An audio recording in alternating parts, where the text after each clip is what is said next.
Today we are going to continue with the topic in public eye. This article by Thomas Vinciguerra appeared in the Philadelphia Inquirer newspaper. Vinciguerra questions whether public displays such as town parade can truly be considered art. Going to the dogs. As more area residents know, a collection of 30 brightly painted, oversized fiberglass statues of Liber, the candy symbol of the Vito Talking Machine Corporation, has been on display throughout Moortown since June. Officially titled Liber 2005, the ongoing installation has been well received. But is it art?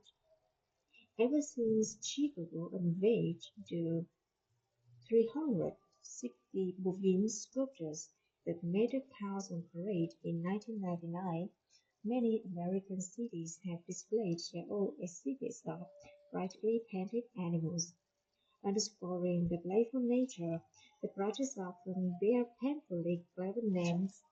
Hence, Cincinnati's Pig Give 425 Swan, Buffalo's About Buffalo 150 bison, Orlando's lizard, 200 geckos, and Louisville's Galapagos 200 horses.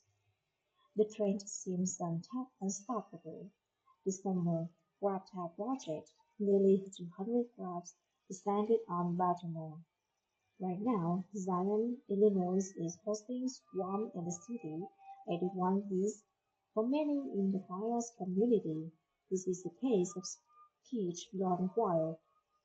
It's the scourge of Western civilization, says Tom Echols, former director of the Public Art Fund, a nonprofit New York group, who says that he can't find a rational reason for the success of these projects. Art, he argues, is more than putting paint on cute fiberglass animals. While he stops short of asking local government to legislate against the displays, he believes they should be discouraged.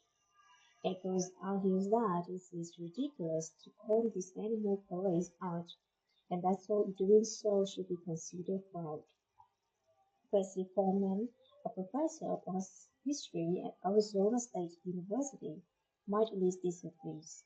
She does not believe that the displays are evil, but she also does not see them as great masterpieces.